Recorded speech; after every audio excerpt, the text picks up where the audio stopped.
Delhi liquor కేసులో arrest అయిన కల్వకుంట్ల కవిత మరిన్ని ఇబ్బందులను ఎదుర్కోబోతున్నారు.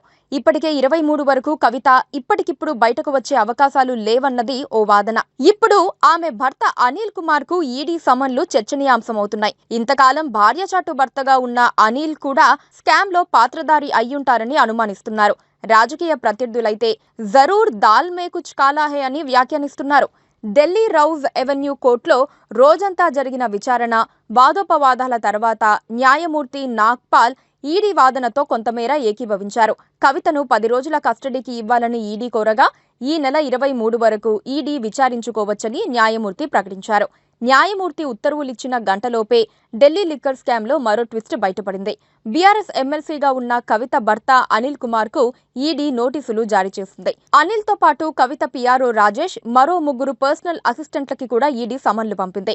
సోమవారం విచారణకు హాజరు కావాలని ఈడీ వారిని ఆదేశించింది. ఇప్పటికే కవితను 2 దఫాలుగా ప్రశ్నించిన తర్వాత మరింతగా విచారణ జరపాల్సి ఉందంటూ ఆమెను అరెస్ట్ చేశారు. పైగా 2 దఫాలుగా వారి ఫోన్లను స్వాధీనం చేసుకున్న అధికారులు అనేక కోణాల్లో విచారణ జరుపుతున్నారు.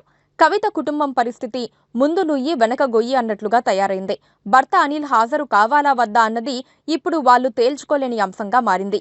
ఈడీ పిలిచిన 5గురు ఒకేసారి వెళ్లాలా వద్దా అన్నది కూడా సుదీర్ఘంగా ఆలోచించుకోవాల్సిన అంశం.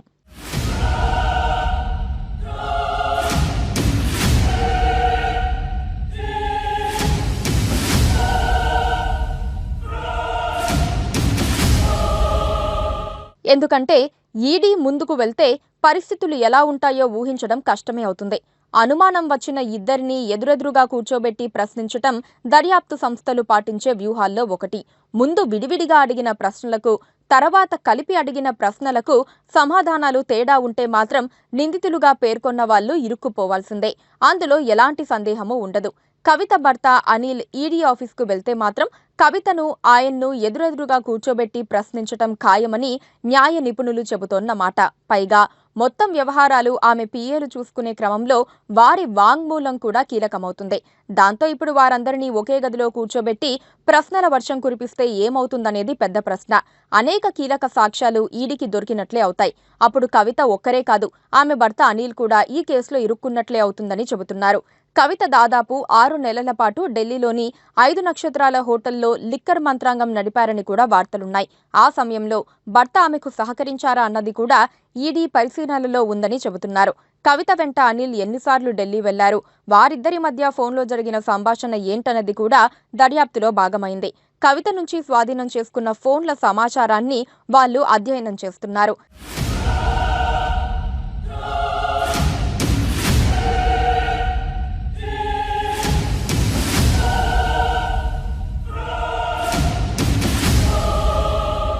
ఢిల్లీ లిక్కర్ స్కామ్ లో తవ్వే కొద్దీ కొత్త విషయాలు బయటపడుతున్నాయి. కేజ్రీవాల్ కు ప్రస్తుతానికి బెయిల్ లభించినా తర్వాత హాజరు కాక తప్పదు.